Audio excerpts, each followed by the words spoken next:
You should be headed towards an island off the northern coast. The terrain's pretty rough, so be careful. The island has another island attached to it. Yes, it has several, actually. How irritating. What?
What the?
Hey there, 1K. Then at least we may be able to find out what happened in New Jerusalem, why she came here. But I don't think she left the island. I think she's still here, waiting for us to make the right choices. It's hard to articulate. There just seems to be so much intent here. There has to be a reason for all this. And Athena is the only reason that makes sense.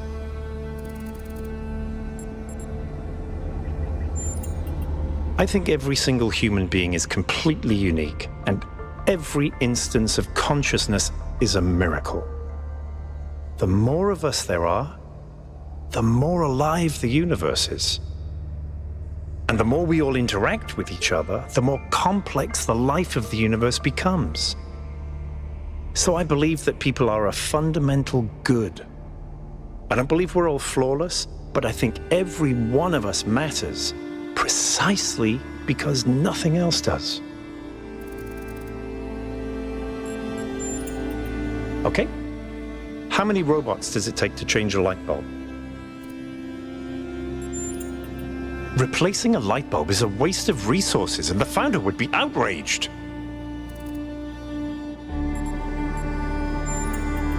You know, Herman had the same reaction. Could be, yes, of course. All technology has the potential to be misused, from fire and the wheel to whatever makes these particle clouds. But that doesn't mean it has to be. In the principle of it, no. It's not just that I believe humanity is fundamentally good, although I do. It's that I think sentience is the foundation of everything else. What's the point of stars and galaxies, of hills and forests, without someone to perceive them? But my faith that we can actually grow up, that we can break out of these loops and take control of our destiny, that's something I struggle with every single day. Herman, honestly, I think he makes people feel safe. The world beyond our walls is frightening. Human history is full of failures and disasters. It's easy to look at that and recoil. Herman offers a vision of the future that feels contained, manageable.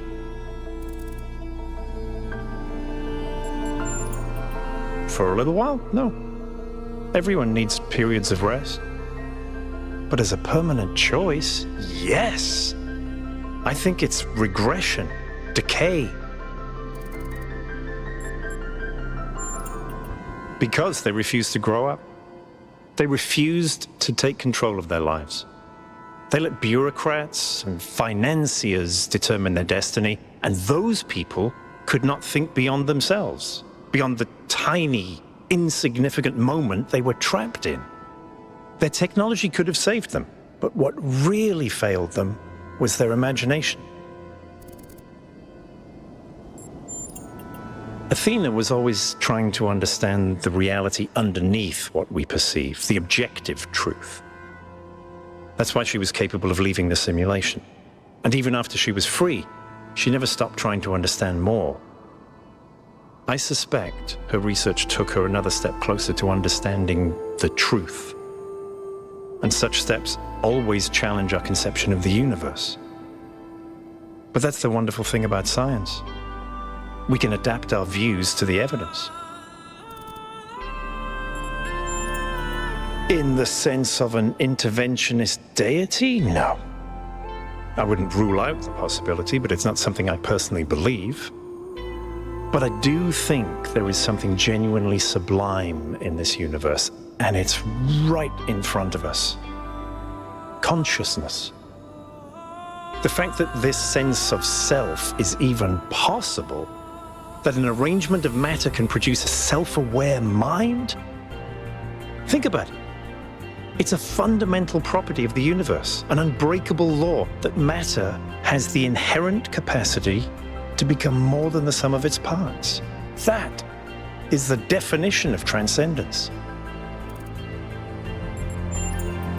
She did, yes. Some people in New Jerusalem choose to live in family units, although usually that involves marriage or equivalent ceremonies, not having children. You could say that Athena was a kind of mother to us, and Cornelius a kind of father, but it's not quite the same.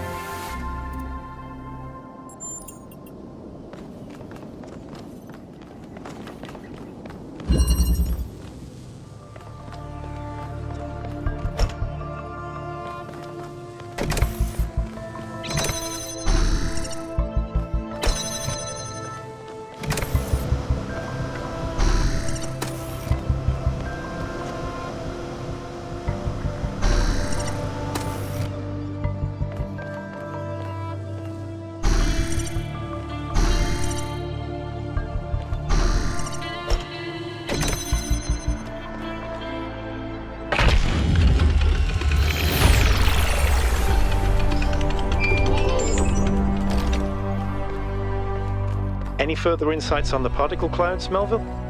To be honest with you, Byron, I feel like a caveman trying to study Bose-Einstein condensate. I'm seeing unknown particles whose every property violates the laws of physics, apparently capable of being controlled and recombined into just about anything. It's ridiculous. Maybe someone in New Jerusalem can figure it out. Sure, just give them another 1,000 years.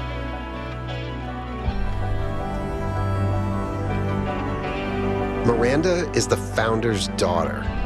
It's still kind of blowing my mind. She came all the way out here, left everything she had behind, and created a new life.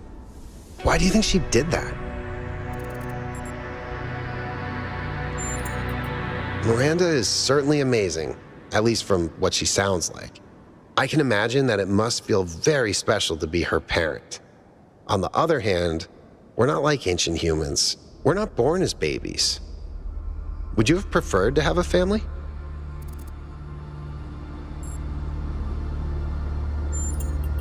See? Our way does have its advantages.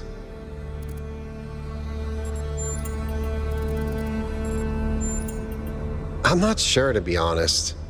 This is all so surreal. Walking around here is so peaceful, but it's also, I don't know. One moment I feel inspired, the next, kind of creeped out. Our ancestors relied heavily on fossil fuels for energy generation, which released a lot of carbon dioxide. This caused the atmosphere to trap more heat, which changed the planet's overall climate. The effect continued even after they were gone, and these low-lying areas were flooded. I've seen a lot of places like that. No, I never did. I would have loved to. Nope. You know, people throw around the word awesome a lot. I probably do it too, but I think what we saw in there is the proper meaning of the word.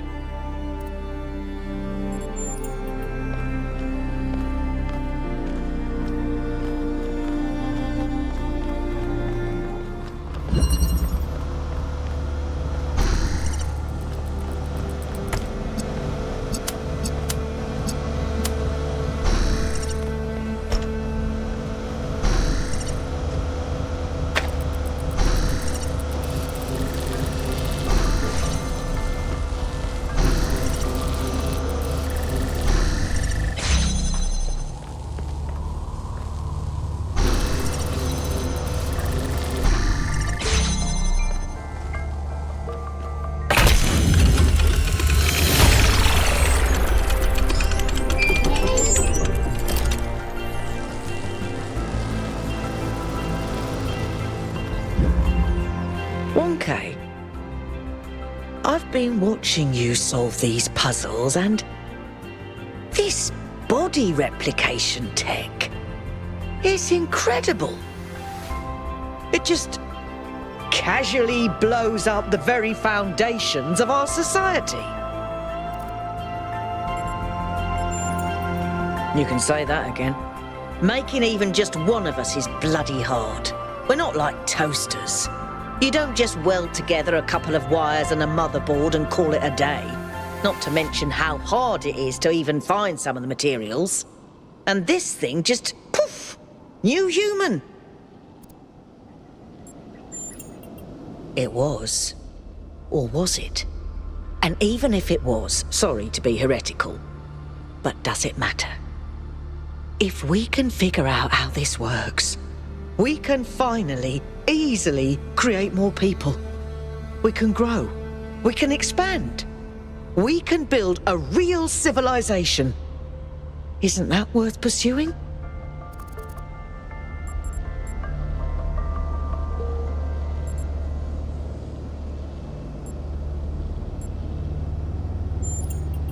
Look, yes, large amounts of people can cause problems. But even the problems they cause are interesting. Because without people, the world is boring. I'm not even saying there isn't some planetary limit. But I've done the maths. It's in the high billions, not a measly 1,000.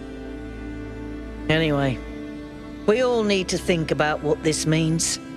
Glad you and I are more or less on the same page.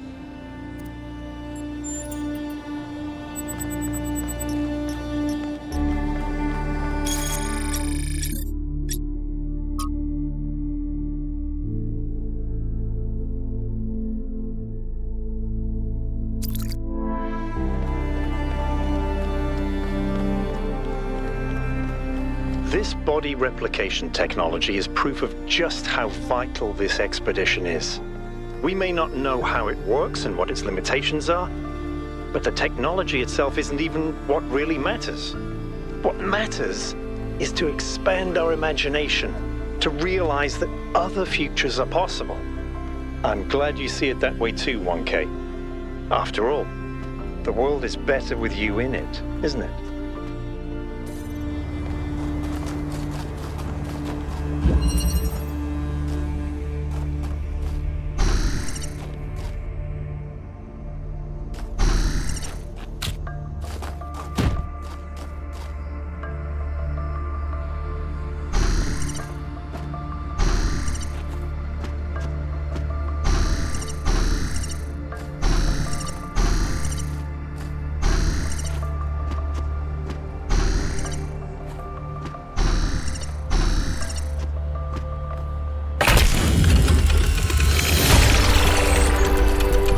Neatly done, 1K.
Everything okay? I sure did. Not as well as Byron, but she was still around when I was born. I remember she came and talked to me after New Alexandria, told me how sorry she was. I never blamed her for that. It wasn't her responsibility. A lot busier than it is now. My most defining memory is that it was extremely noisy, because something was always being built. Got annoying after a while. It seems like something that could very quickly get out of control. You know that saying about good intentions? If we can solve problems by just making more people, how long before people just become a problem-solving tool? Our ancestors thought they could introduce new species to existing ecosystems, and it never turned out well.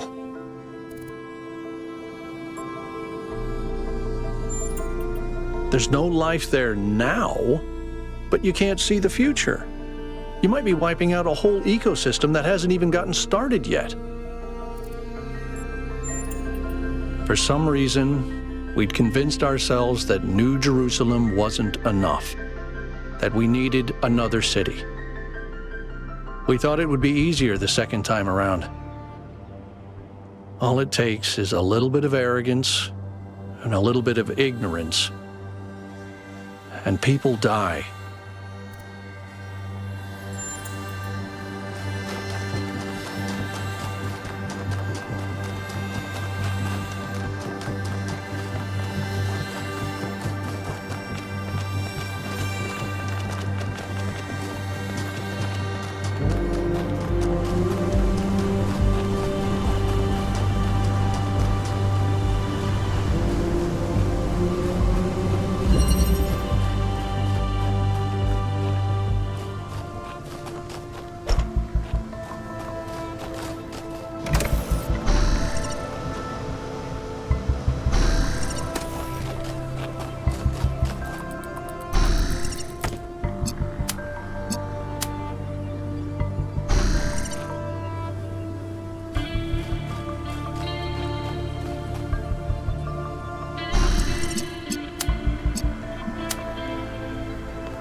Elohim must be very proud of you, 1K.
This looks like it has something to do with energy generation.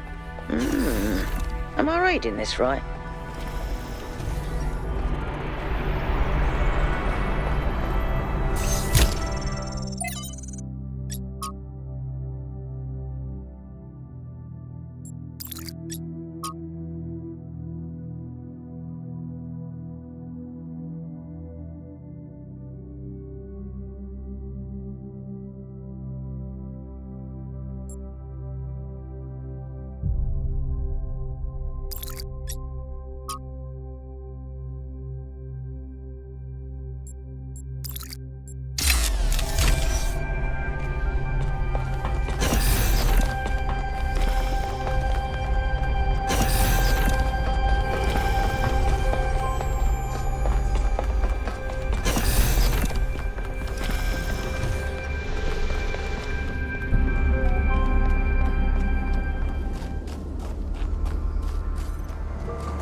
I can't imagine spending years in such a desolate place. For what? Science? Enlightenment? I'd much rather be back home in New Jerusalem. I think it's beautiful in its own way. But I don't understand how our ancestors could survive here. They were so fragile. Imagine getting stuck out here in the cold. I wonder if there are wolves. It's kind of a miracle biological humans lasted as long as they did.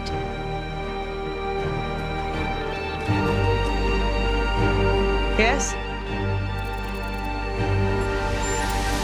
Of course I did. She and Cornelius were both there when I was born. Neath was just starting to take over back then, and they were still showing her the ropes. Busy. There was always another problem to solve. Did you know that she never upgraded her body? Always prioritized everyone else. That's the kind of work ethic I wish more people had.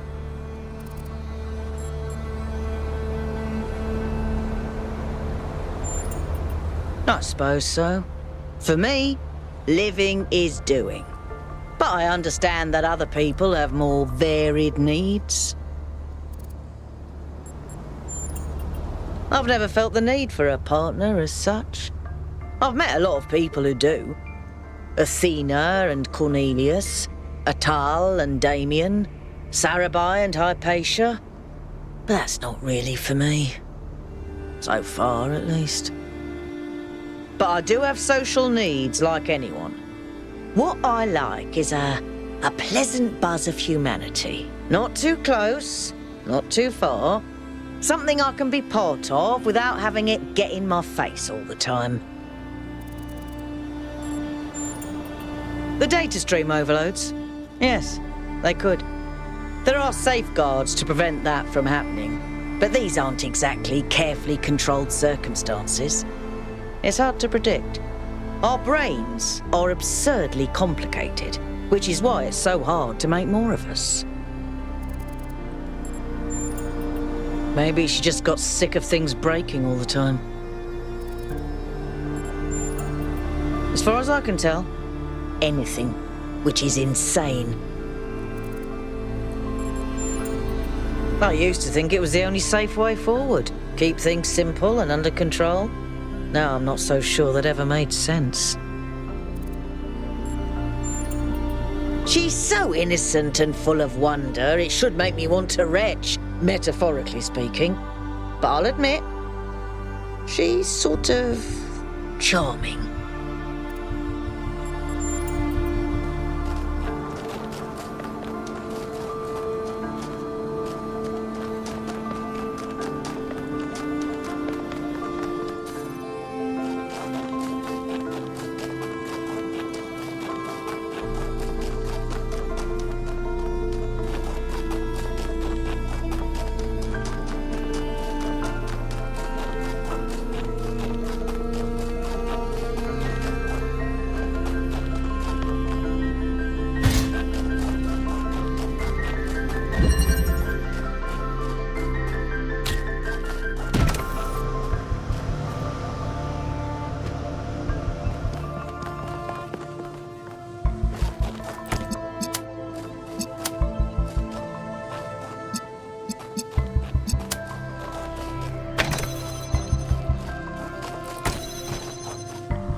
We cannot return to the past, but the future can redeem all that has happened.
If the fool persisted in his foolishness, would he become wise?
There's an old saying about how, in the end, the sea will claim everything.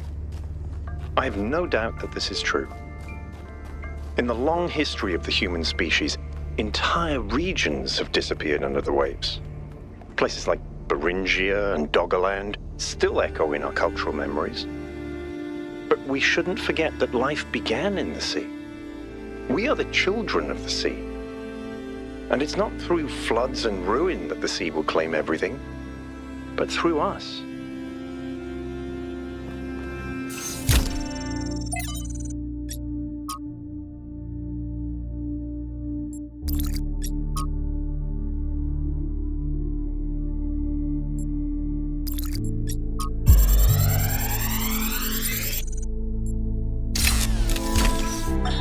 Now, I have to talk science fiction for a bit because I love science fiction, but it drives me nuts.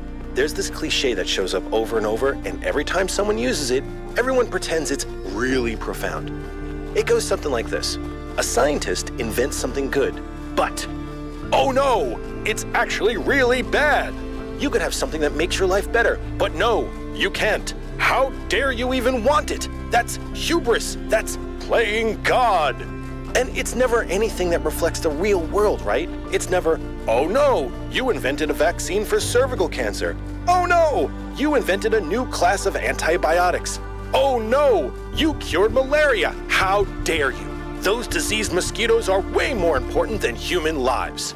How did science fiction become so reactionary? You know, if we all thought this way, you guys wouldn't even exist. At least Alex agrees with me. She has good taste.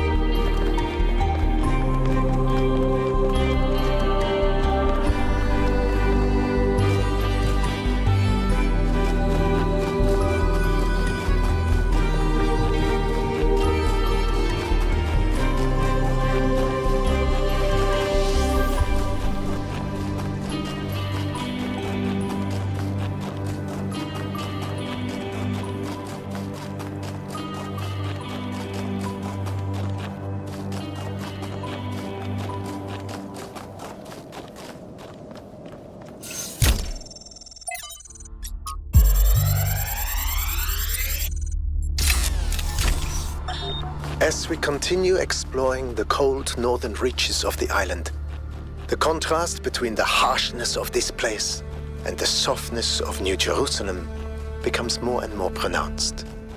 There is a kind of madness in what we are doing, going to a place that is so hostile to our existence. That does not mean there is nothing to love here. There is, in fact, a great beauty, but it is a hateful beauty. A beauty you can only love because there are places that are not like this. And yet, it is precisely this hateful beauty that the people of New Jerusalem fail to see, and so cannot understand their own blessings.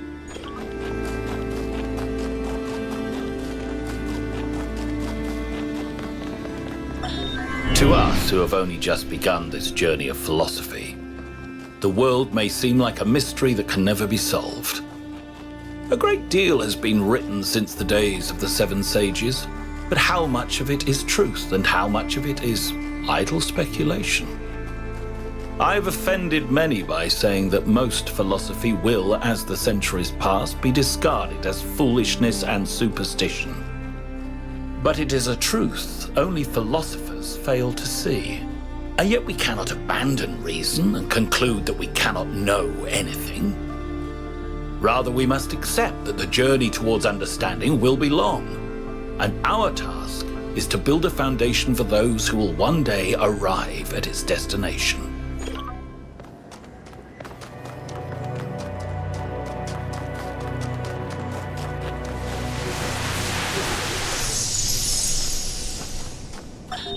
If we believe that life is inherently valuable, if we think that other species are worth preserving, and we recognize that most of the universe is barren, then it follows that we have a duty not only to defend life, but to spread it.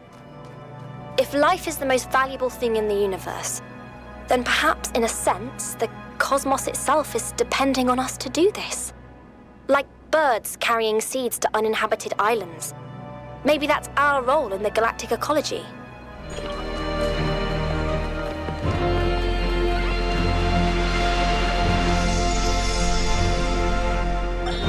I wonder what it was like when the ancients were still here. Their world seemed so lively. Not always in a good way. Interesting times are great to read about, but rarely great to experience. That's true. But they left behind so much art and philosophy and religion, and so many strange stories. Is New Jerusalem like that? It was, in the beginning.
For tricking the gods to help humankind, Prometheus was punished by being bound to a rock, there to be eternally tormented.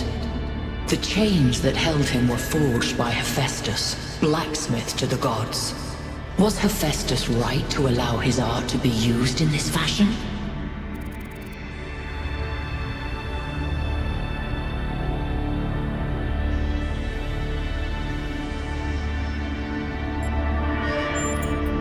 And why was it for lowly, lame Hephaestus to make this choice, and not mighty Zeus?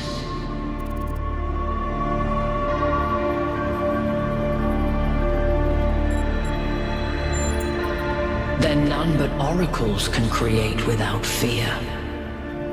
As you continue your journey to the flame, remember Hephaestus and the burdens of the blacksmith.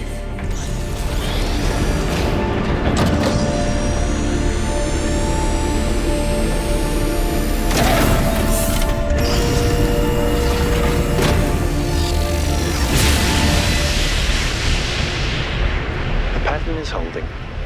Solve the puzzles, enter the town, speak to an entity, turn on the beam. It's like she's appealing to our past, reminding us of where we came from, but changing enough elements to make us view our history through a different lens. Or maybe I'm completely missing the point. I don't know. You might have something there. I read about this in a book. It's called defamiliarization. You could? I think I'm actually impressed.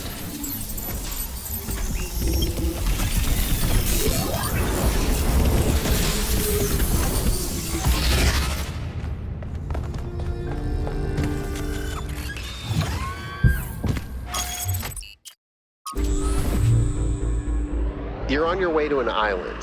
Yes, another island. Sorry, Melville. Well, it actually used to be a valley between the mountains, but it's mostly flooded now. That probably happened long before the founder came here, though. Another legacy of our ancestors. Do me a favor, will you? Look for another one of the founder's labs. We can't get back into the megastructure without getting to the third site in the north, but I need more information to make more fixes.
In the beginning, before we built New Jerusalem, we used to explore just like this. Small groups setting out for the horizon, looking for resources, trying to make sense of the world we'd been thrust into, trying to find a way forward. It was a hard time, but I can't deny that it was also exciting. I think it's part of our nature to be wanderers. Our ancestors crossed entire oceans on flimsy wooden boats, just to see what else there was. Is it weird to feel nostalgic for a time I never experienced? I just think I could have contributed so much more back then. It's not weird, but it wasn't all sunshine. People died. Yemo, Calvin, Isaac. I know, Al. They were family to me. Sorry. I didn't mean to reopen old wounds. It's a legitimate point, but I don't think it invalidates the sense of wonder we felt. That's what kept us going.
There's so much history here that we can't see.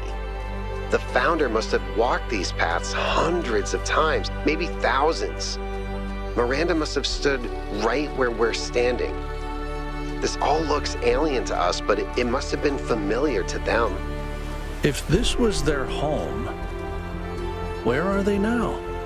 They must be inside the megastructure, waiting for us to pass the test. It's the only thing that makes sense.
is it now? Why did you upload a picture of your hand? Why do you care that my hand is in the picture? Your hand isn't in the picture, it is the picture. I like it. It's very artistic. Let's stay professional, everyone. It's not right to make fun of Melville's comically absurd inability to take decent pictures. She's a hyper-advanced humanoid machine, not a photographer. You'll pay for this, Byron.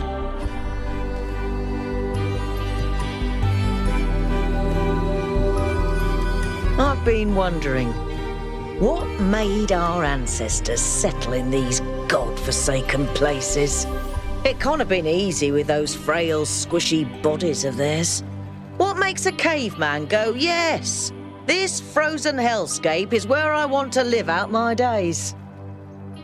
You think Byron was right? Is it in our nature to be wanderers?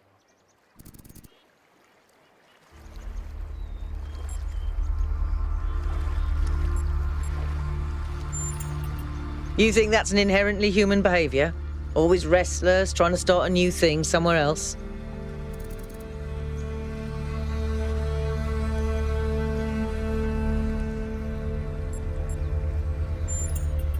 That's an interesting way of putting it. Like it's a feature, not a bug. I like that. You're clever for someone who's only been around for a few days.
Hey, 1K, what's up?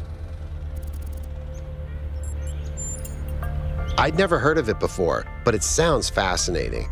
I mean, imagine exploring a place inside yourself that you didn't even know existed. Might really give you a new perspective. Or it might be really stupid, but it's probably cool. I don't get involved with that. I think we should discuss everything openly and then vote. not play games behind each other's backs. I don't know. It all looks pretty abandoned to me. But maybe it is all a test. I don't know. Sometimes I'd like to believe that everything happens for a reason, that there's some external force that gives us purpose and meaning. But then I think about all the horrible things that happen to people, and I can't accept that those things were meant to happen, that they couldn't have been avoided. So in that sense, I agree. We should find our own meaning. But to be completely honest, I find it hard to just impose meaning on the world. I'm not as driven as someone like Byron. I feel more moved by Miranda's recordings than by my own ideas.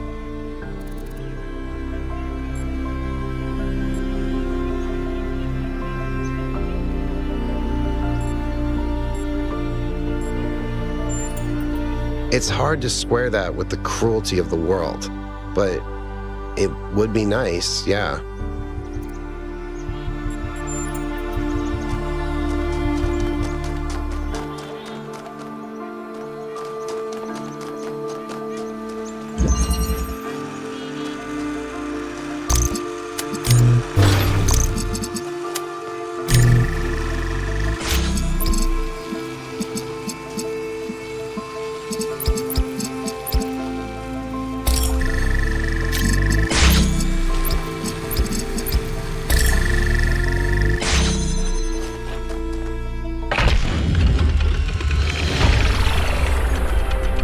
Congratulations, 1K. That was a hard one.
This is where they must have lived. Athena and Miranda. You know, for a moment, I almost expected to find them here. But the only thing that's still functional is the megastructure. I'm sorry.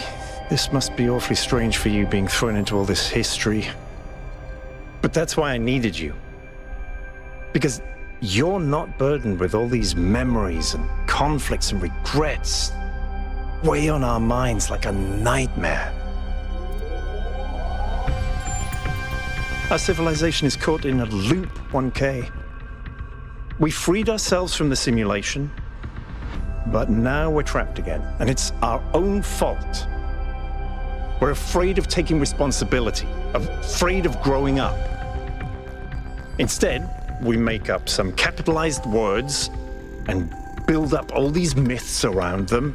Nature, balance, the founder, the goal.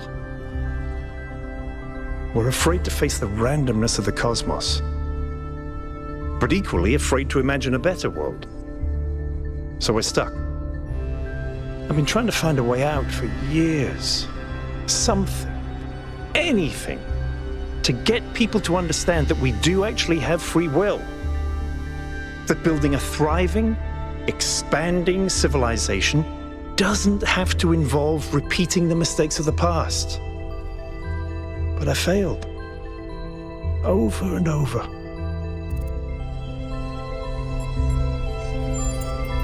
Yes. Because this is something unexpected, an anomaly. Everything we found on this island challenges who we have become. It shows us that different answers are possible, and maybe that can break people out of the loop. All we need is a spark. Maybe that's why she made all this, the puzzles, the towers. A way of jolting us out of our complacency. Neither do I, 1K. But I try to be optimistic. Now, let's see what else we can find here.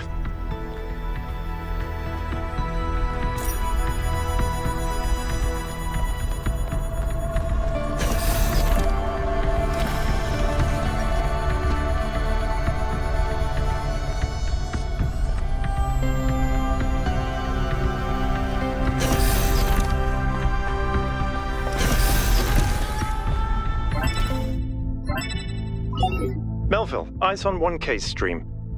Is this thing what I think it is? Blow my fuse box. It sure looks that way. Best not touch it until I get there.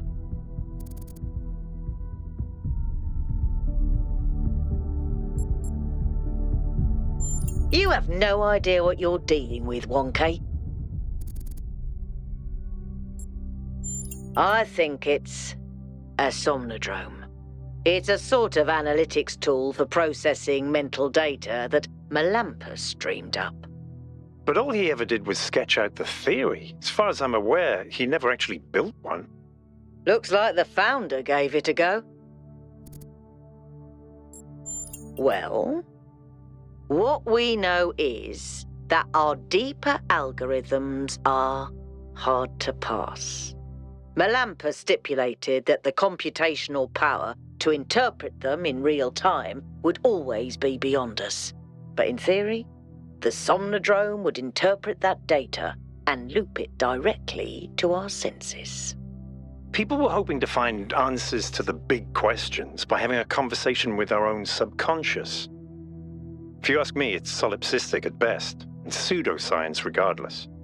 That may be. But if the founder figured it out, then that device could be an extremely important discovery.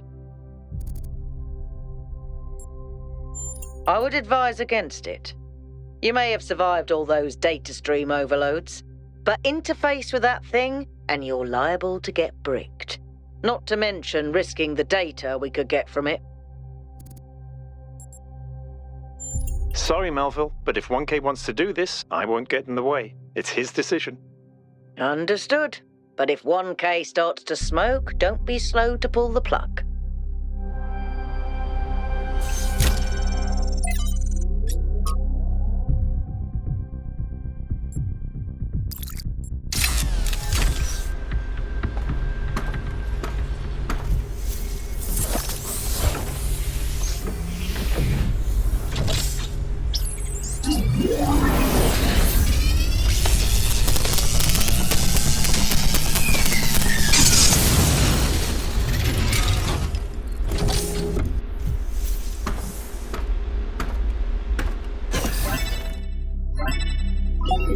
1K, can you hear me? What did I say? You fried it. Who knows what data we've lost? Melville, I still think it's worth you coming here to take a look. 1K, let's pack up and explore the rest of this lab.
The singularity sustained itself longer this time.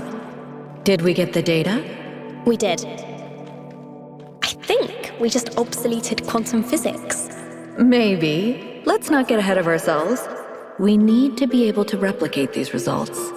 You know, I've been wondering. You told me that in the simulation, one thing that kept you motivated was looking for answers. Do you think that with the work we're doing, we'll ever run out of questions to ask?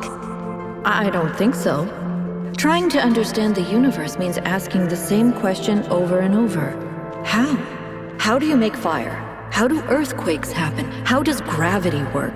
How do particles behave? You keep digging deeper, finding another set of mechanisms, another set of hows. Step by step, you demystify reality.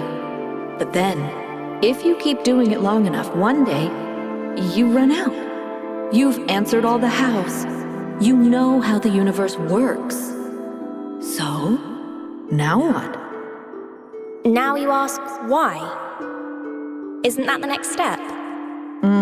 It's not quite that easy. The question of why cannot be answered. Even if it could, it would only be followed by another why.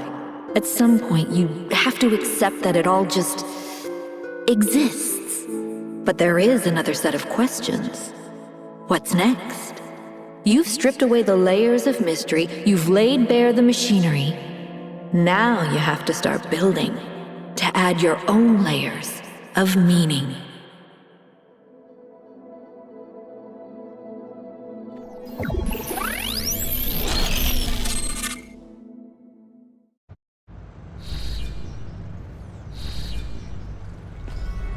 Are you okay? You overloaded again. Yes, I saw. It came through on your stream. Strange to hear her voice again. But that was her. The way I remember her. The real Athena, not this imaginary founder. I was one of the first she woke up. There was just a handful of us in those days. A small family in the ruins of a dead civilization. It was hard. Harder than anyone can possibly imagine. We had nothing except what Alexandra Drennan and the Institute left us. Now that everyone lives in civilization, they don't understand how necessary it was for us to build that civilization.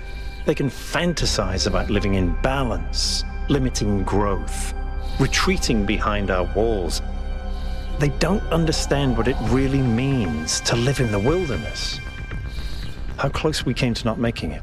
How many people we lost. Yema was just the first. But Athena understood. She believed in humanity. She believed in us. In the inherent value of consciousness. Her dreams were so much bigger. She wanted us to reclaim the Earth, to reach for the stars, to build and grow and learn.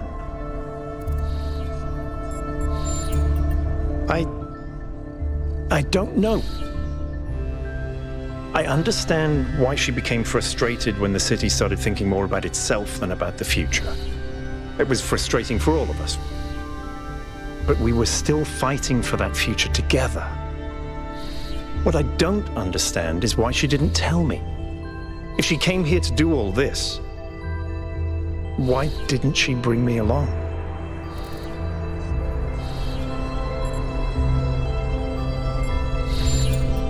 She did. She must have. I just don't understand. But if all this is a test, maybe there's an answer waiting for us in the megastructure. Speaking of which, let's get back to exploring. Melville should have reconnected the next station by now.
That was well observed, 1K.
Utopia is impossible, but the future that is possible will seem like a dream to those who are alive now.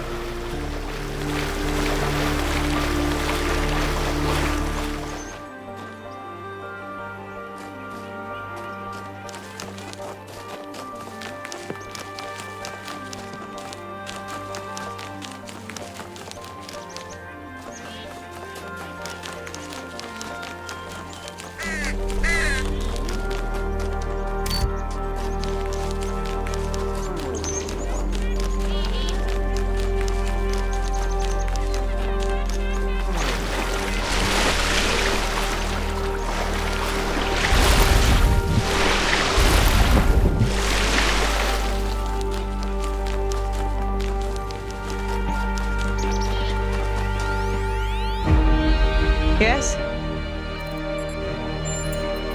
Yes.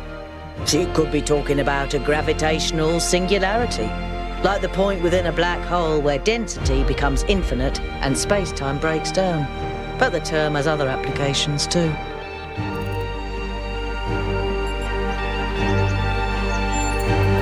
You're right. It is fascinating. You know, our ancestors went to incredible lengths to try and understand reality. They built super colliders and sent telescopes into space to find traces of the Big Bang. I guess the founder was walking in their footsteps.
None may know what came first, error or sin, and yet every choice depends on it.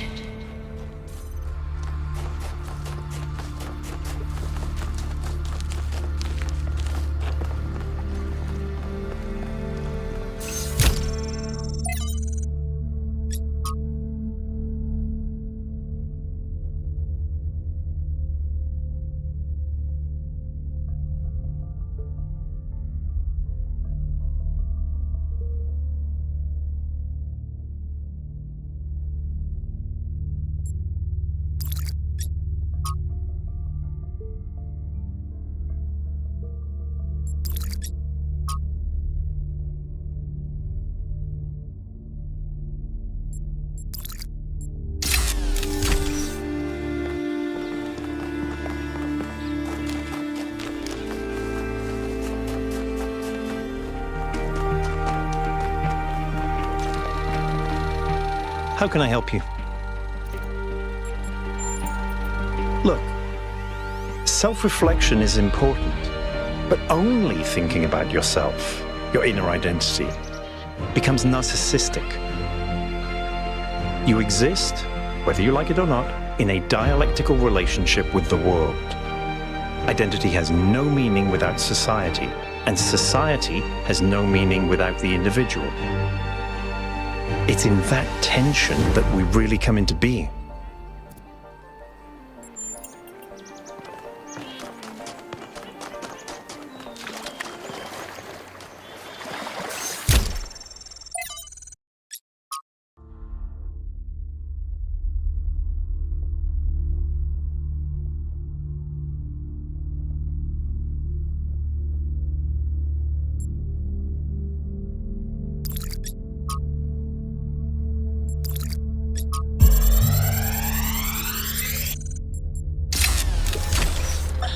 Strap in, this is a long one.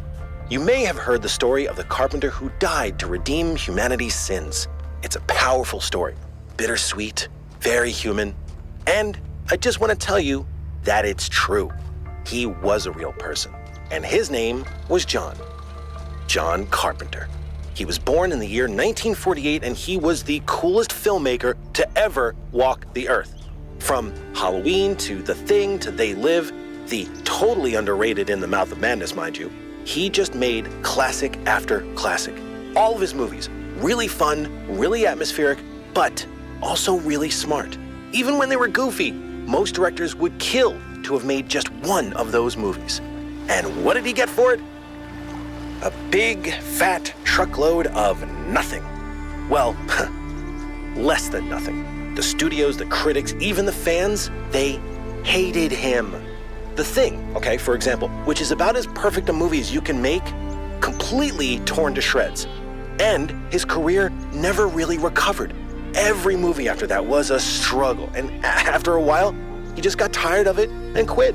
He only really came back to movies in his 70s. How many works of genius did we never get because of that? Look, I have a point here. People like Carpenter, people like Alex, they're not always appreciated in their own time. If you just do what's popular, you might never create anything important. Of course, we admire people who did the right thing, who didn't conform, but we only ever admire them after the fact. What matters is to support people when it's difficult.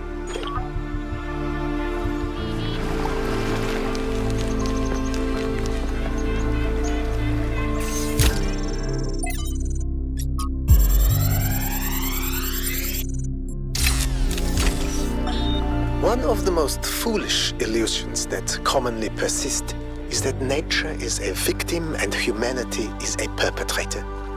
This can only be the opinion of someone who has not witnessed nature at first hand, who has not seen its immense and awe-inspiring baseness. Nature is mindless chaos and eternal conflict. A system of predation and consumption whose perfect cruelty can only induce a terrified and unwilling admiration. Nature is our most powerful and least honorable enemy. A beast that consumed every last one of our ancestors and will consume us just as quickly if we are not successful in our struggle with it.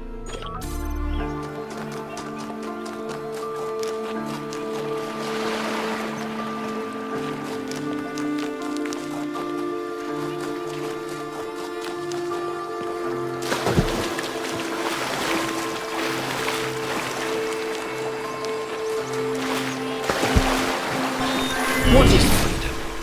Is it merely to be ruled by those who speak one's language or share one's customs? No, that is merely a more convenient servitude. Is it to have no obligations, no loyalties? No, that is not to be free, but to be alone. What of freedom from hunger and thirst? Here we are closer to the truth. For freedom requires life. But one may have all the meat and all the wine in the world and still not be free. The most important freedom of all is the freedom to speak one's mind, to make one's thoughts public without fear, and so participate openly and boldly in democracy. It is the freedom of the dissenter and the gadfly, the rebel and the fool, that is the true measure of whether a city is free.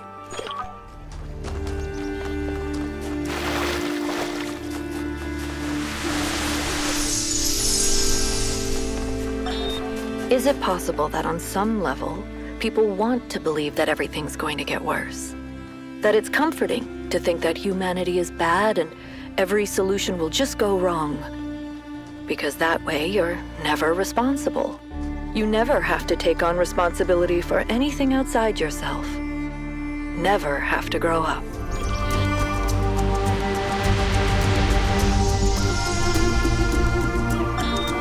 Sometimes it seems the only choices we have are renouncing civilization or mindless expansion.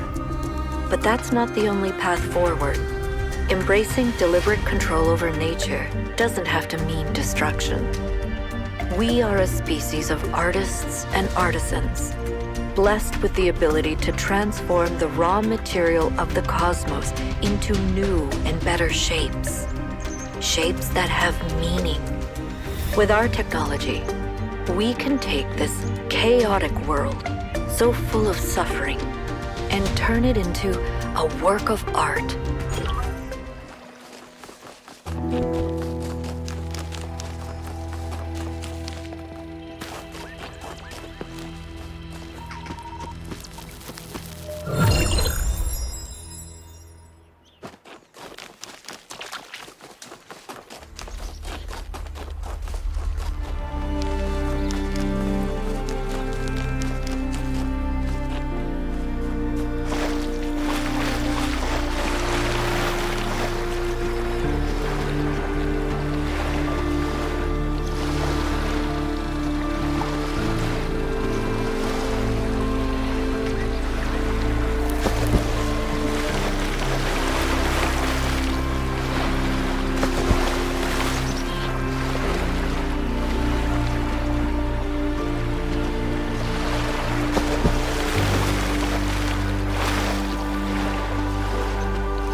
creature of clay, you have taken another step towards the flame. Before you continue, ask yourself, have the gifts of Prometheus ever truly benefited your people?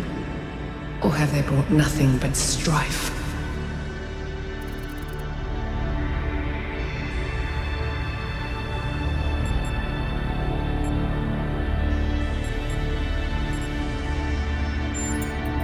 Without Prometheus, your ancestors would never have fallen, and you would have all the natural gifts that your people have now lost.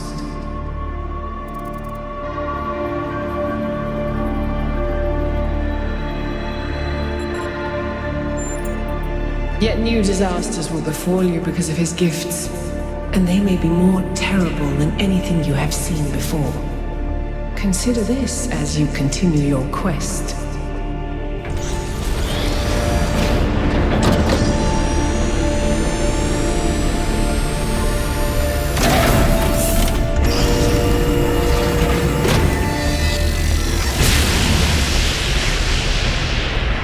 I've been thinking, there's 3 towers per cardinal direction and 3 entities.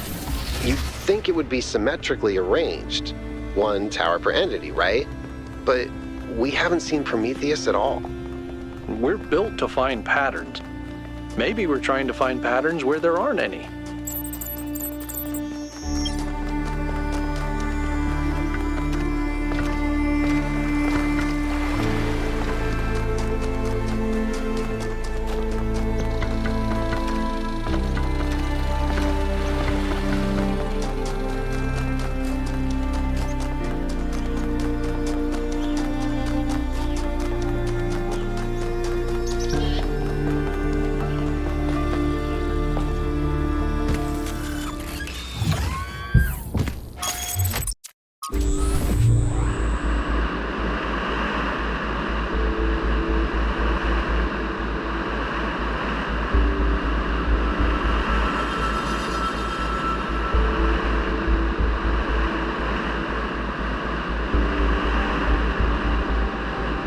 This area looks flooded as well. Our ancestors melted a whole lot of ice. After they died, most coastal settlements were claimed by the sea. South of New Jerusalem, there's a whole city under the water. We went there once with Garrus when I was an apprentice. It was eerie. That's exactly why the founder created the goal. When you go past the limits, this is what happens. Mother Nature always gets her revenge in the end. This isn't revenge, Al. It's just failure. People, cities, mountains. As far as the sea is concerned, it's all the same.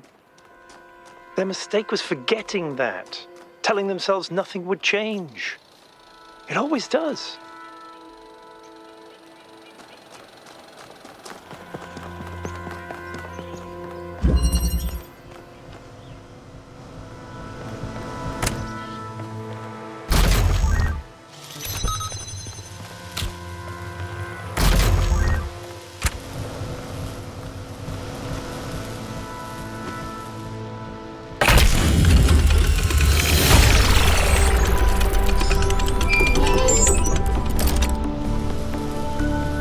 I've had a closer look at the Somnodrome.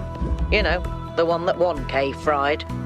It's based on the original prototype with some modifications.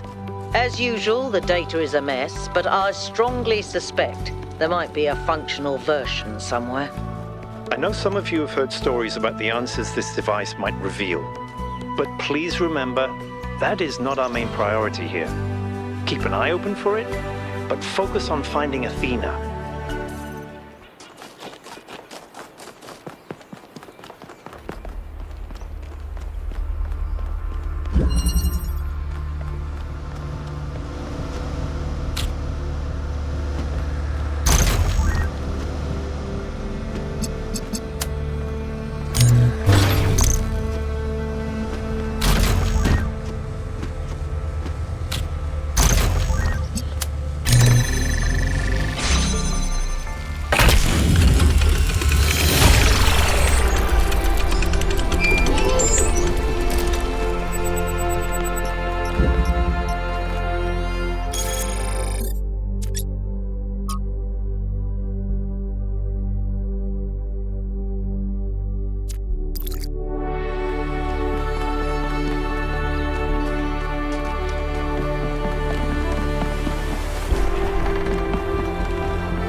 overloads haven't damaged your logic circuits.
Wandering around these landscapes, solving puzzles, in a way, 1K's experience must be very similar to Athena's in the simulation.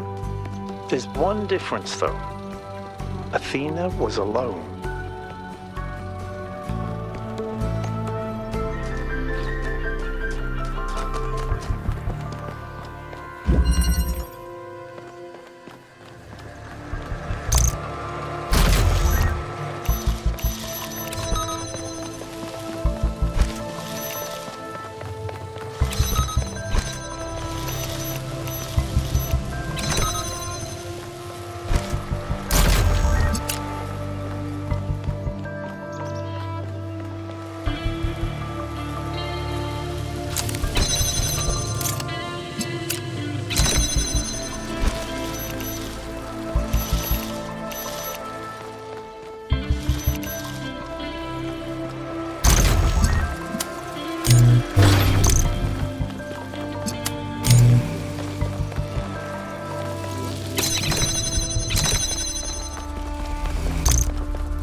1K? Sorry, I didn't mean to sound surprised.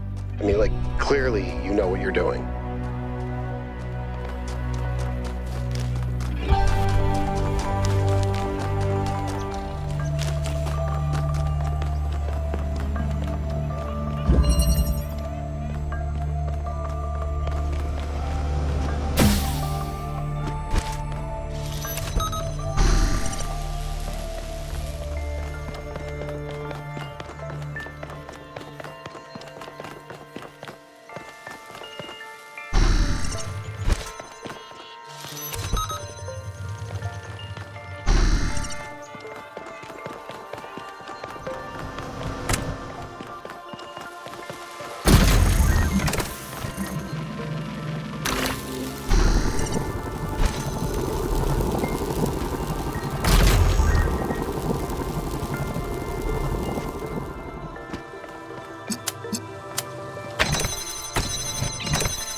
often think about how many cities there are out there under the ocean. Cities where people lived for thousands of years. Cities with their own history, their own culture. All of it lost under the waves. If they'd been less greedy, they could have kept all that. I don't think we can pass moral judgment on an entire species based on the decisions of a handful of leaders. But I do think they made a mistake. They stopped caring about what they built. They stopped seeing the romance of civilization.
Paradise cannot be found.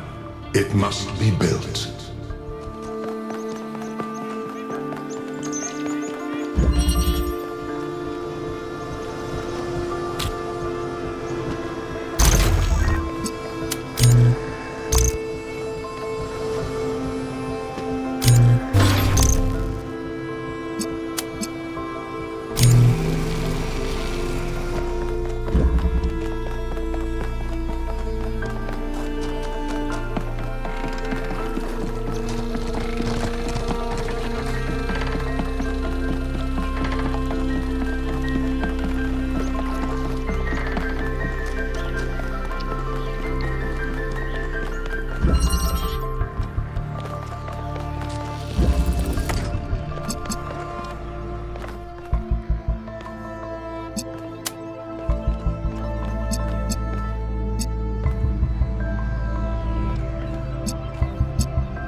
There is no tool that is not also a weapon, and no human that would not wield it as one.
Something I really like about Alex, one of the reasons why I'm here doing this, is that she's really humble.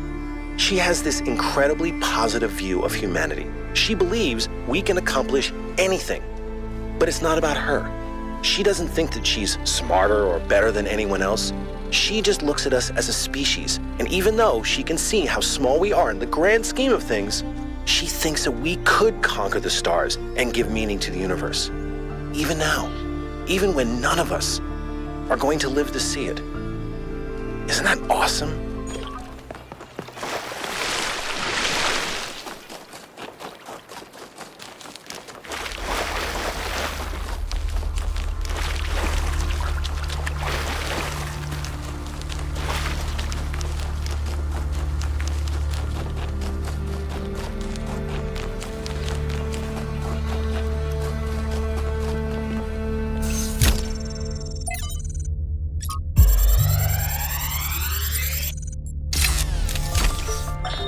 You may wonder why I insist on these unsanctioned, unplanned expeditions. Some think it is because I hate civilization and prefer to lose myself in nature. This is precisely the opposite of the truth. It is because I love New Jerusalem that I have to leave. Because it is only when I am here that I fully appreciate what the city means. And also because I believe that if I stayed at home, I would one day be ethically compelled to commit acts of violence against those who, in their arrogance, imagine that humans should live in harmony with the chaos that surrounds us.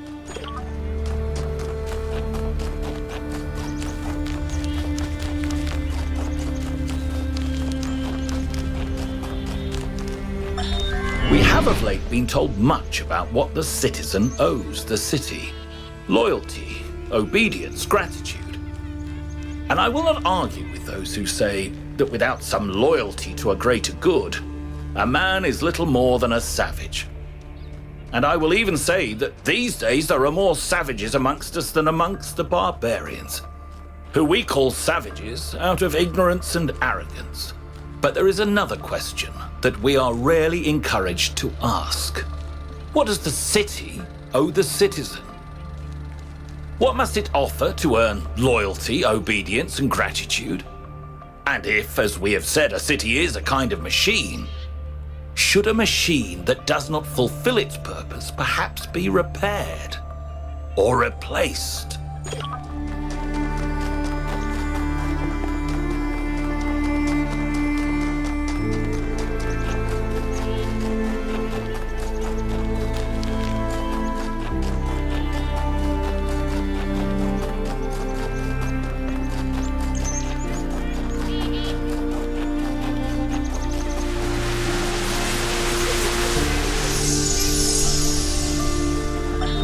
Mother, can I suggest something?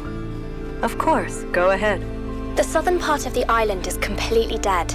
No animals, no plants. The soil is too alkaline for anything to live except bacteria. Yes, that's why it's a good location for some of the experiments. Well, If we want to show that we can make the cosmos more beautiful, then why don't we start there? The desert doesn't have to be dead. If we modify the conditions, life can thrive there. And that could be the first step towards spreading life to other worlds. What do you think? I think that sounds like a plan.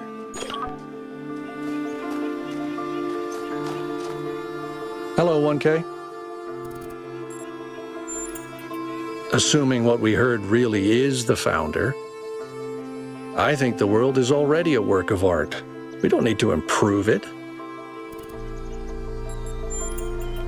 Sure. I think there's plenty inside each of us to explore, and it might give us a new perspective. Will it really answer all the big questions? I don't know, but it might help.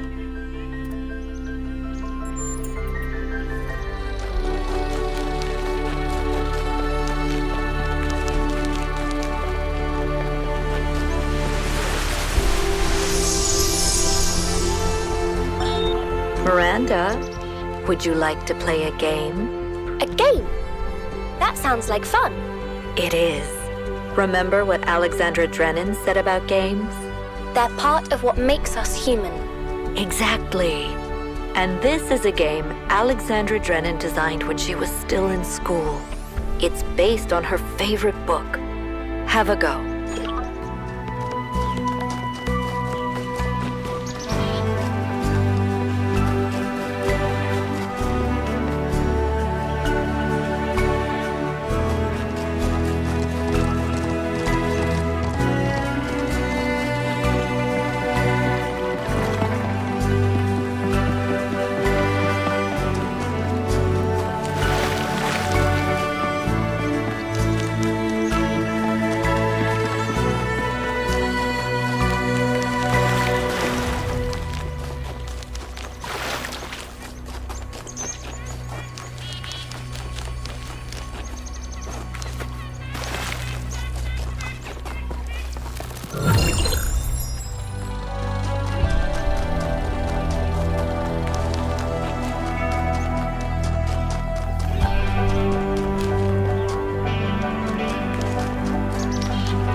Hear me, friend, and heed my words.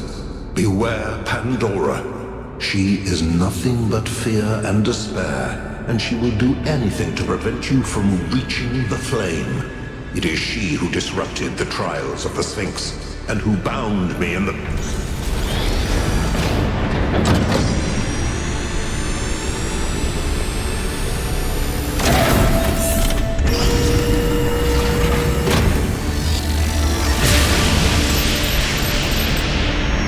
Well done, 1K. Looks like our hypothesis was correct. The megastructure is opening again.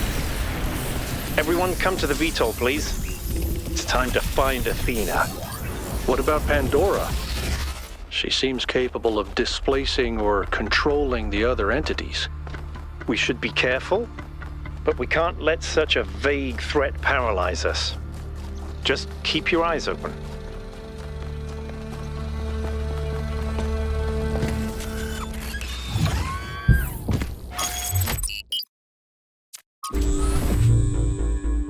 There's something I've been thinking about.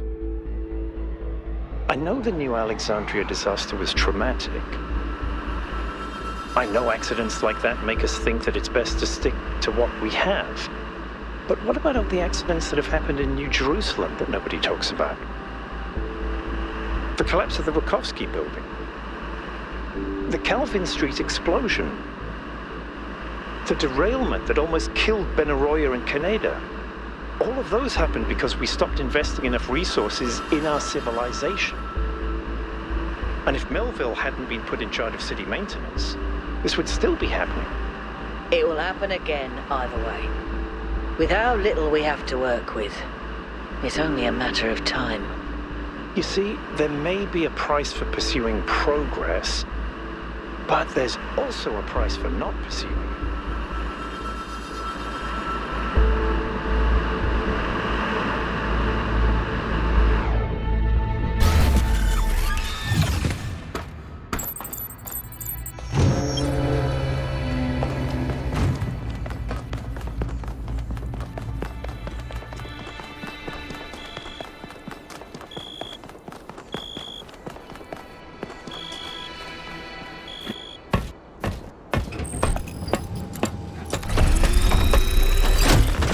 All right, here we go again. Our main objective is to determine the relationship between the megastructure and Athena. Did she find it? Did she build it? Why was she here in the first place? Explore, dig up anything you can. We need to start finding answers.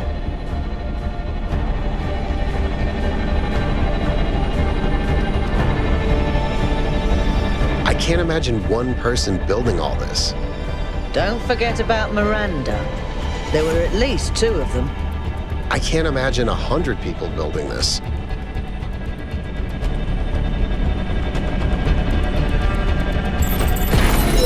All right, everyone. Have a look around, but stay in touch and be careful. 1K, can you stay a moment? I'd like to talk to you.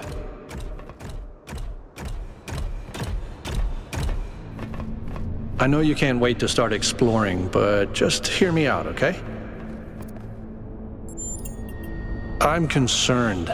Byron is brilliant, but all he can think about is the possibility of finding Athena. She was his mentor, and her disappearance shattered him. I'm afraid he's not seeing the dangers of the megastructure. To me, this place seems chaotic, dysfunctional. Yes, it's all very impressive, but I think it's broken. And what we're seeing is, it's nonsense, frankly. You've interacted with it more than anyone. What do you think?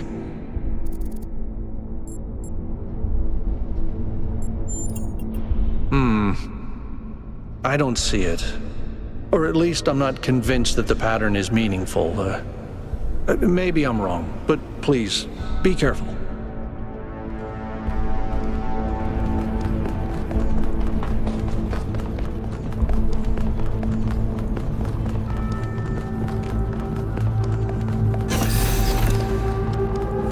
I'm headed deeper into the megastructure. Not quite sure where I am.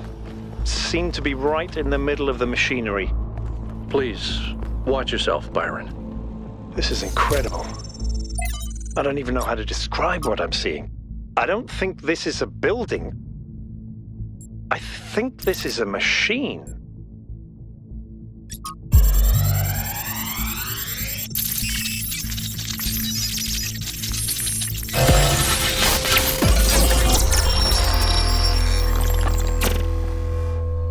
Why don't you just tell people that they're wrong? If you tell them the truth, they'll listen. It's not that simple. Straton wrote that the most common error we commit is to think that ideas determine reality, when in fact the opposite is true. Ideas follow from material conditions. Belief systems are formed to explain and justify the way we live. We did not have kings because we believed in the mandate of heaven. We believed in the mandate of heaven because we lived in monarchies. But we have free will. Oh, free will isn't the same as freedom, Miranda. We're not free from the constraints of reality or history. I was shaped by the simulation. New Jerusalem is shaped by its limitations. So, what? We're just trapped? History can only go one way? Maybe, maybe not. The question is, how do we free ourselves? How do we build a world where our ideas do shape reality? That's why we came here.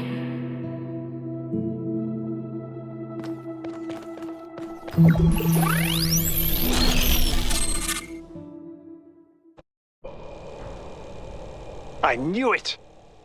Athena's here. She built this. That other voice, was that Cornelius? It definitely sounded like him.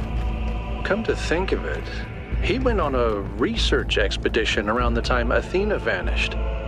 He was gone for years. People thought he'd died. And all this time, he knew where she was? We should talk to him. We will, when we get back. But right now, we have to focus on finding Athena. We are so close.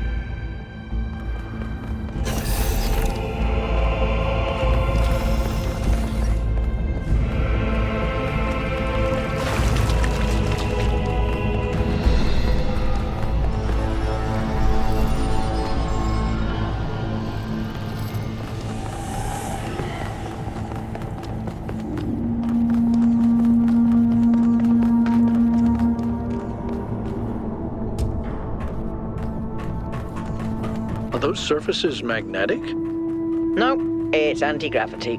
Your coot was right. I should have known. 1K, I'm over here. Hold on. I'll open that door for you.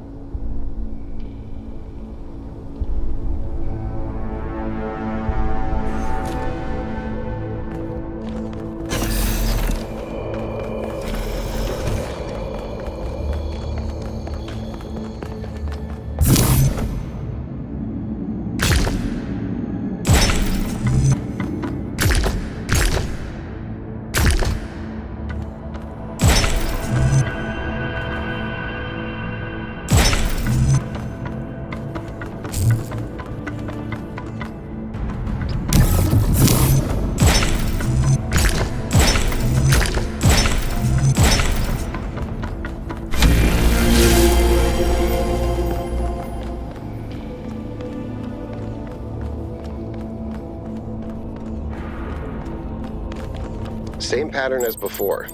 3 beams, 3 receivers. I guess we know what to do. Be careful. The sheer amount of power running through this place. I'll take care of this puzzle. You do the other 2, okay?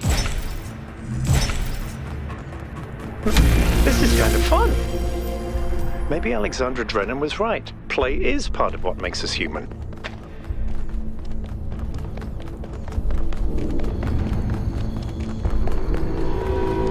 Got it!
Not to alarm anyone, but I think the ground is shaking.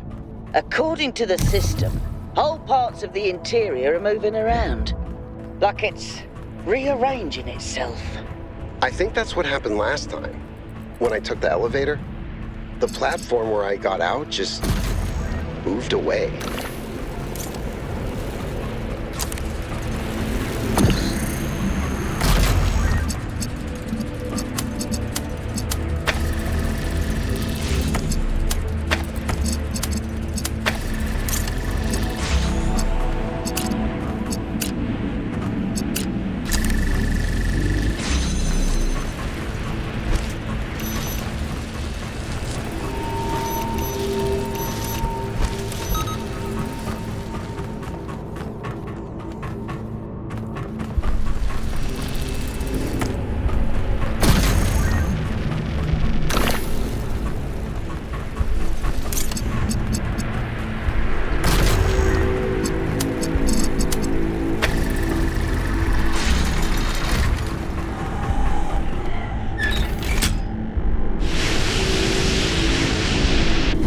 It's opening. I'm heading in.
This is fascinating. They were both here, Athena and Cornelius. They had a plan. I found a file that...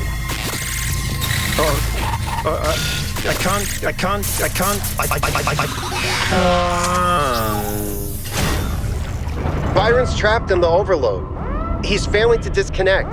The whole system's going haywire. 1K, get out of there! Everyone back to the VTOL!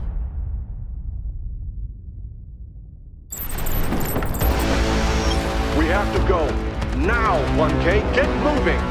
We can't just leave Byron behind. Yeah, Coot, we have no idea where he is or what's happening to him. But right now, if we stay here, we could all die. The system's going completely bananas. Energy spikes everywhere. We'll come back for Byron, I promise.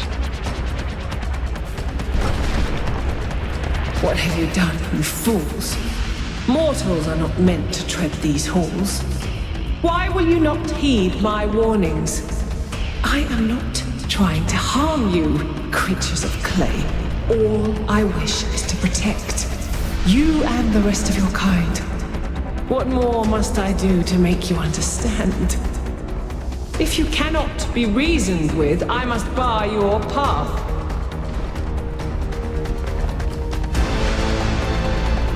Move, 1K, move!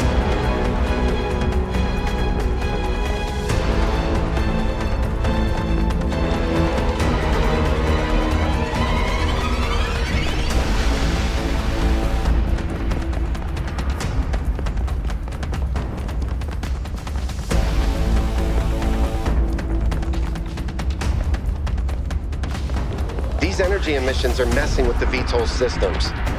Okay, I think I've got it working. Get here quickly, 1K.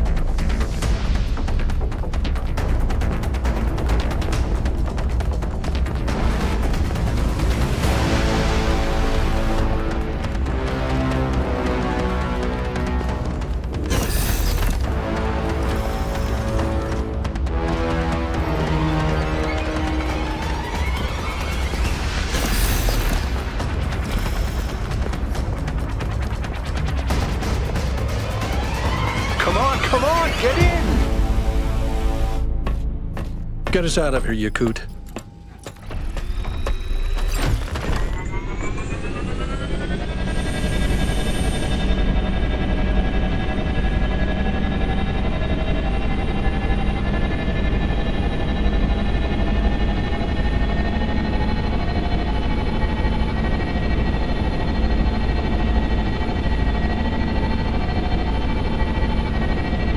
Okay, we're out. Now what? Looks like the southern sites are active. The readings are strangely jumbled, though. Should I set us down? Yes, but just to drop off Melville. What? We're going back to New Jerusalem. This situation has gotten out of control. We need to regroup. Rushing in blindly isn't going to save Byron. But we also need someone to stay here and keep an eye on things. Melville, that's you.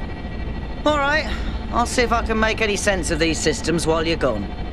Just keep a safe distance, okay? Will do. Good. Well, 1K, I guess it's time for you and me to take a nap.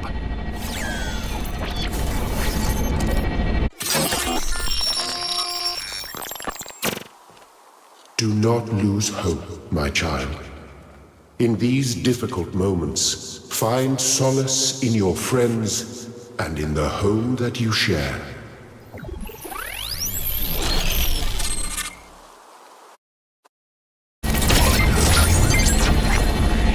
Here we are. Got an update from Melville. The power spikes are continuing, but no news from Byron. All right. Thank you, Yakut. You get the VTOL ready for the next trip. I'll talk to the mayor. 1K, please head over to the Museum of the Simulation and talk to Cornelius. Let's see what he has to say for himself.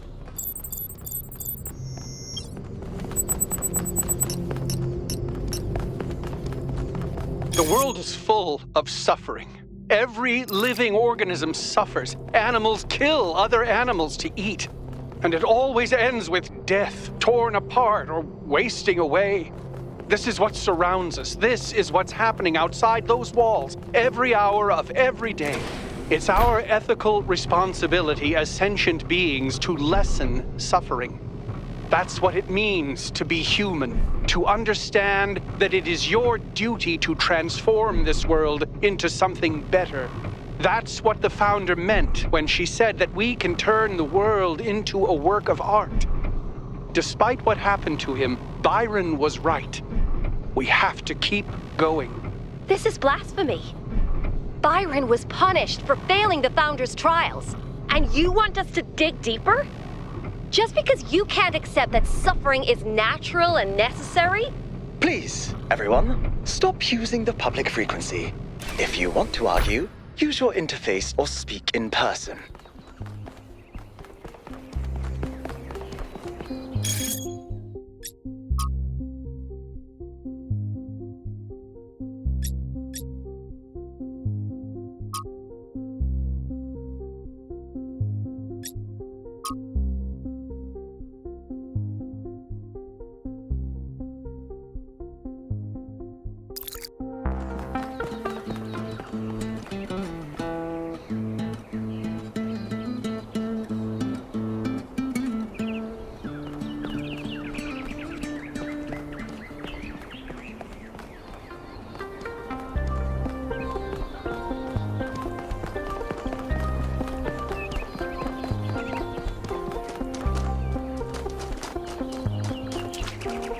Founder's blessings, 1K.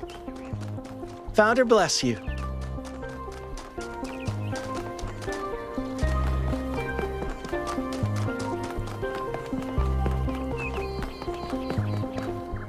Founder bless you, 1K. Now is the time of our great testing. The deceiver Byron has been slain, and we must turn away from the path of sin or suffer the same fate. I don't need to. Do you see any of our ancestors walking around? No? Then the truth is obvious. Mother Nature punished them for their sins. Why would I want to side with those who wish to blacken the skies and kill the oceans? Shameful. You are the completion of the goal. Try behaving like it. Repent, sinner, or the Founder will destroy you. Repent, sinner, or the...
Attention all citizens.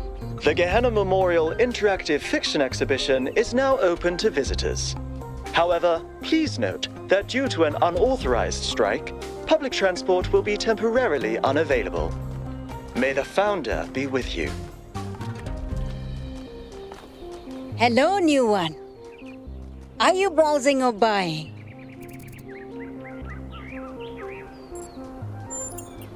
The kind that trades in hopes and dreams. Yours for the right price. Is there something your heart desires?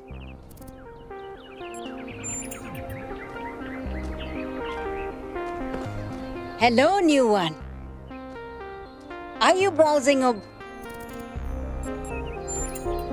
I've uploaded my most popular items to your interface. Does anything there spark your imagination?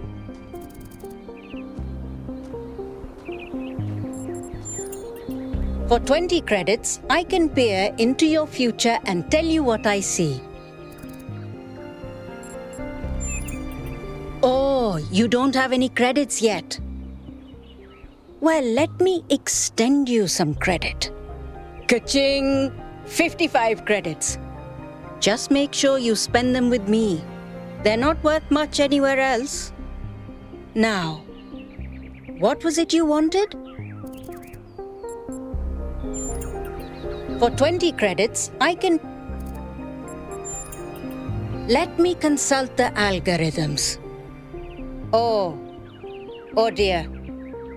I'm afraid you're going to change the world. You will have a choice, but whatever you do, New Jerusalem will never be the same again. I'm sorry it's not better news. Best not to worry about it, dear. You just do your best to have fun in the meantime. So, something else perhaps? That one comes with the following disclaimer. Internal monologue was discontinued as a default feature in new builds. Constant self-commentary is not recommended for all customers. But I can switch yours on for 10 credits if you're sure you want it. So, Before you go, do you have a moment to participate in some customer feedback? Are you satisfied with what I've given you?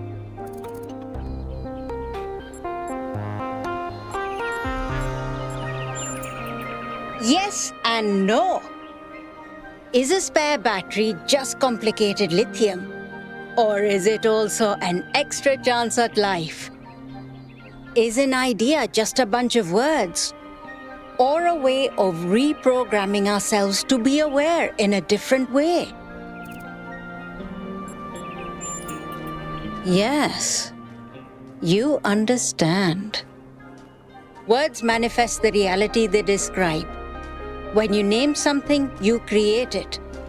Our minds are algorithms, and the right sequence of language can change our underlying code. With that in mind, I hope you have a good day. Please come back if you need anything else.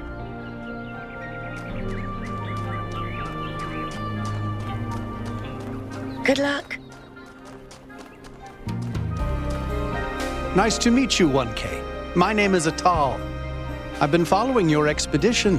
As you can tell, your discoveries have had quite the impact. I decided to take a stand. It started with our cats. Damien and I have had a lot of them over the decades, and I've watched every last one of them grow old and die. And that got me thinking about our responsibilities towards other life forms. What's life to most living creatures? Fear, hunger, pain, and in the end, death. Involuntary cessation of existence. That's horrifying, 1K, horrifying. And we are the only ones who can make it better.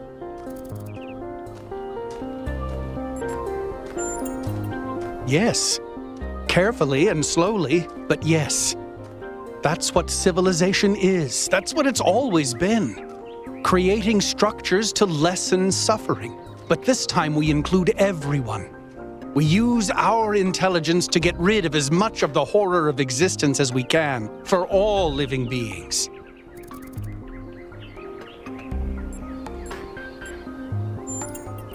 So, lots of necessary things are very difficult to do. We're the species that eradicated polio, went to the moon, created artificial intelligence. We need to start thinking bigger. That's good to hear. I wasn't sure where you'd stand after some of the things you've said. Please, when you get back to the island, stand up for Byron's ideas. Don't let people forget that a different future is possible.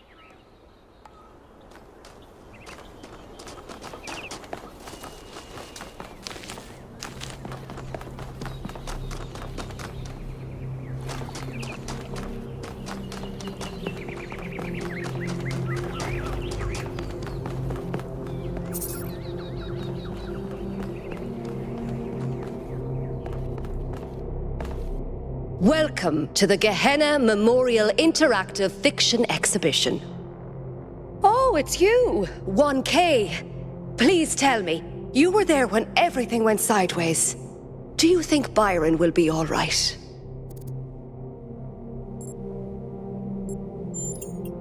Oh, Byron, always getting into trouble. He's been like that for 1,000 years, you know. But losing him would be terrible. But anyway, you've come to take a well-deserved break from your expedition. So let's talk about something else. Gehenna was a place in the simulation. A prison where Elohim exiled the minds that didn't fit his plans. In time, the prison became a community with a culture of its own.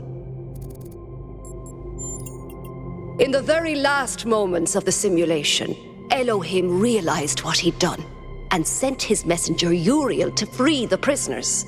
They were uploaded to the gold disc, and their legacy is part of all of us. Text adventures were one of the few art forms available to the people of Gehenna. By continuing to work in that medium, we keep their memory alive. I don't think the role of the artist should be reduced to any single social function. The artist isn't an educator or a moralist. Art isn't about teaching us lessons or imparting values. Nor do I think it's simply self-expression. The best art reaches out beyond the self, into something ineffable. The creative impulse can't really be quantified or predicted. That's why artistic freedom is so profoundly essential. Without the freedom to shock, to offend, to transgress, art becomes stagnant.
Are you enjoying our gardens?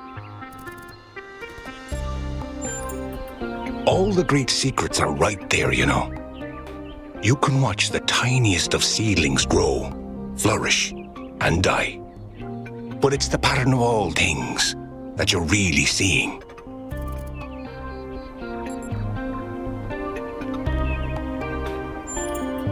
I suspect we see the world through quite different lenses. Sometimes I imagine myself as an old oak tree. I watch the life which grows around me. I see the ivy, the moss, the fungi, leaching my nutrients as they go. And I don't blame them. I'm delighted by how life seems so different from me can somehow be the same as me. This old oak tree drinks water from the ground. They drink their water from me. They shrivel and die in a single season. But I shrivel and die over centuries. What kind of plant would you be, I wonder?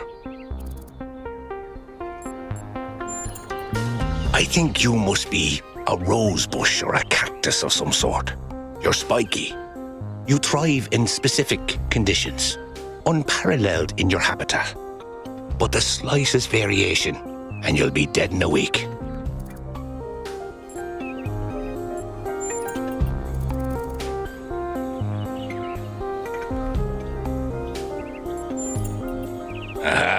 So you're modest and robust.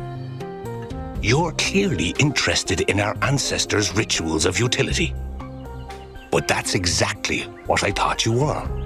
You see, these patterns, they flow through all of us the same. Yet they always come out different.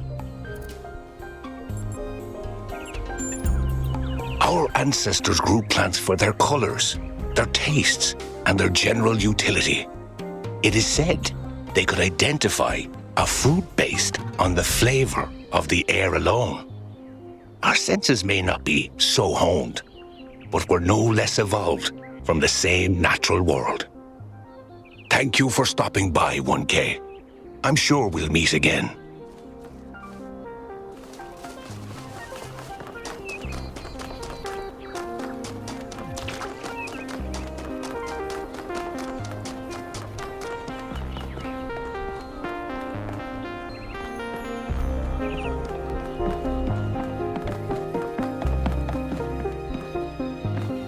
Dude, you're back from the island! So glad you're okay, dude. Especially after what happened to Byron. A lot of people been saying Byron's accident shows the mayor is right. Trying to abandon the goal is bogus. Yeah, I come here all the time. He's a wise dude. I've asked him a lot of dumb questions, and he's always taken the time to answer them.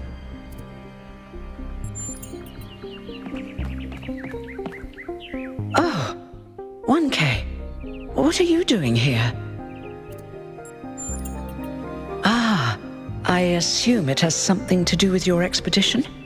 I must admit I haven't been following the news. Sorry, been a little lost lately.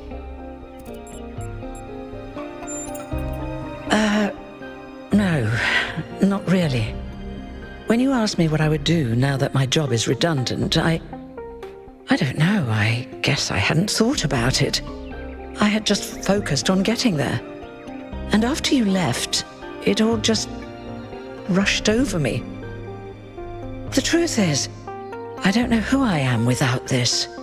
Creating new life, guiding people into existence, that's who I am. More importantly, I think that's who I want to be. And if we stop growing, that's the one thing I can't be anymore. That's why I wanted to talk to Cornelius. He was there at the beginning. He knows where we came from. I thought he might help me understand where I could go next.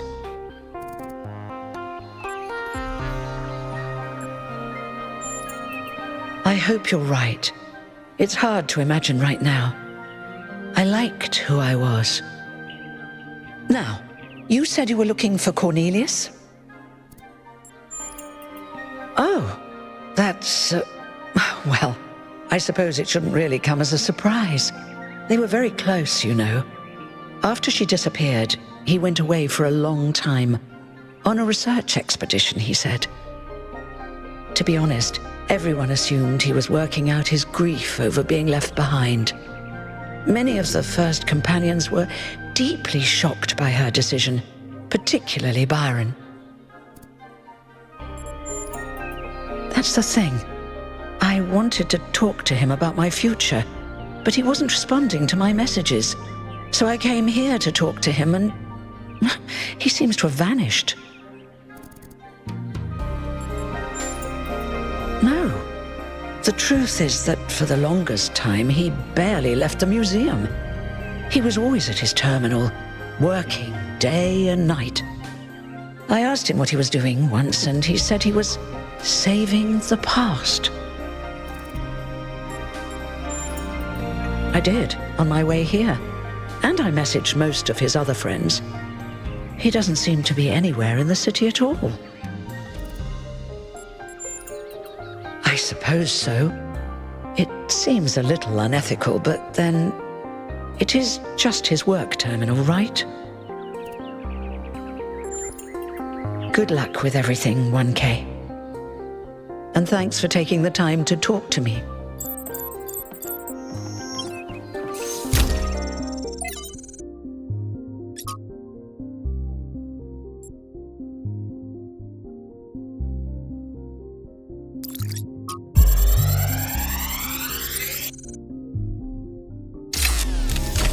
So this is what Cornelius was working on?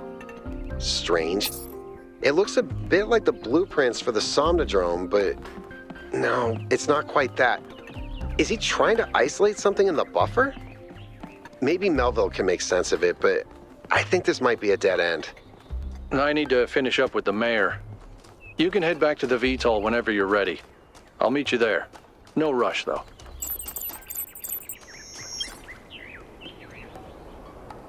Welcome back, 1K. Thanks again for signing that petition. Unfortunately, as you can see, it wasn't enough. Yesterday, there was a sudden brownout in the grid, and we almost had a derailment. We've been warning the mayor for months, and all he ever gives us is waffle about the goal. This can't go on.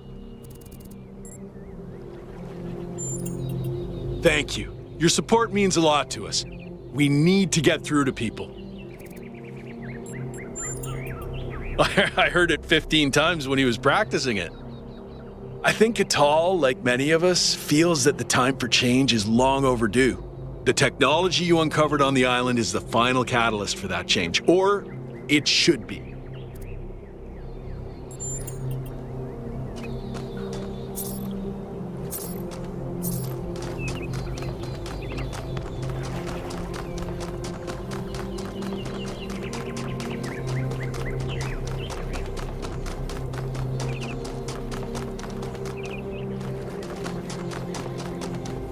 Good luck. We must listen. Nothing's the same anymore.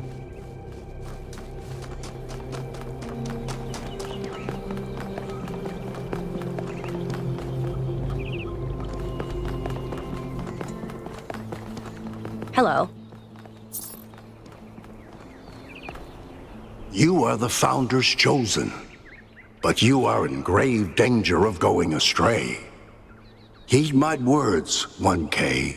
If you fail this trial, a year from now, New Jerusalem will lie in ruins. Anyone can see the truth if they are willing to open their eyes. Have you not read the books of our ancestors? In every one of them, the same story is told, again and again, that the pursuit of knowledge can only lead to death and grief. That is what all the great ancient visionaries foresaw. Listen to their warnings. Seek happiness in tranquility, and avoid ambition.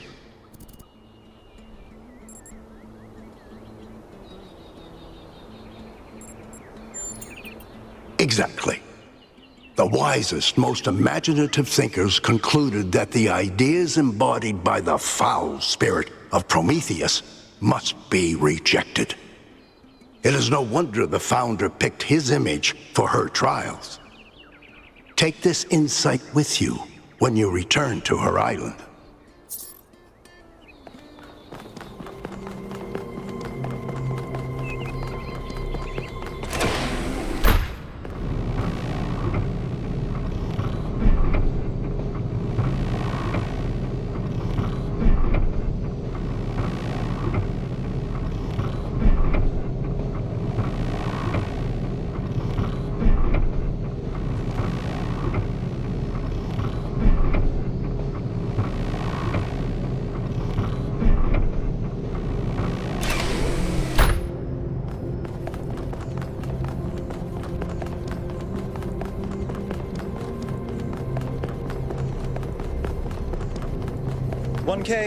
Could you join us for a quick debrief? Attending today are advisors from engineering, the archive scholars, and Helga. Yes, don't mind me. I'm just an admirer of governmental transparency. Yes, well. While the mayor is briefed by Alcatraz, he's asked us to review recent events. Byron's loss has unsettled us all.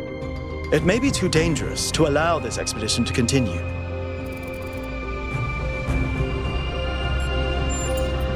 Exactly. Let's not forget the dam's falling apart. We can't depend on hydro forever. With just a fraction of the power that island can generate, we could grow this city into a planetary society. Or, quite possibly, destroy ourselves in the process. Wise words from one so young.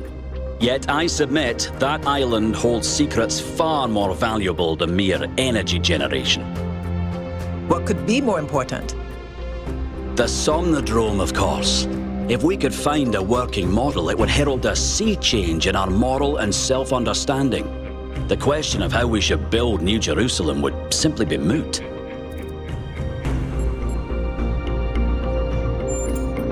The Somnodrome was supposed to let us interact with our own subconscious code.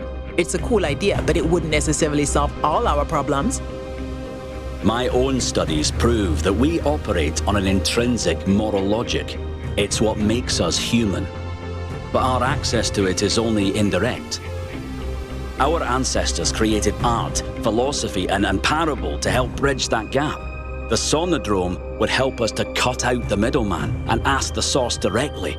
We would finally have an answer to the great moral questions.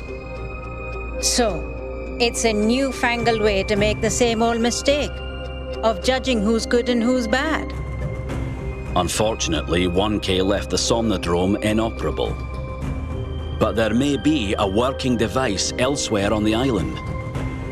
Then the question is, what would 1K do if they found it? Exactly right. Knowledge belongs to us all. If knowledge is our goal, the scholar's careful study would be more fruitful. You all sound so sure of what's best for this city.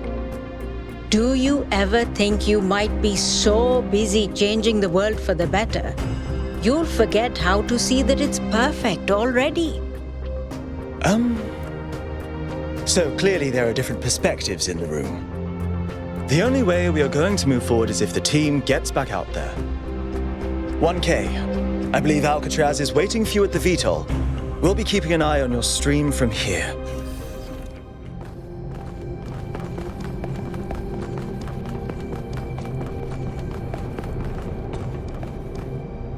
What can I do for you, 1K? They all sound very promising, of course. Apparently, it's possible to just magic things into existence now. But what is the cost, 1K? There's always a cost. I agree.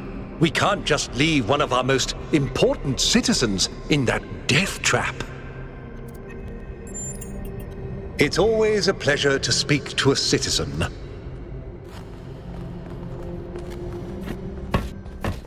What did the mayor say? I convinced him that we need to keep going until we found Byron. Did he want us to leave him behind? No, he's just concerned for our safety. And he's right to be. But we're going back anyway.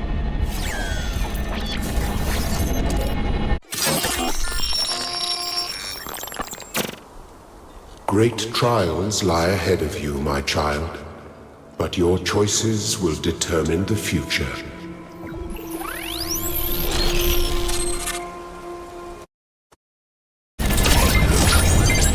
Melville, are you receiving?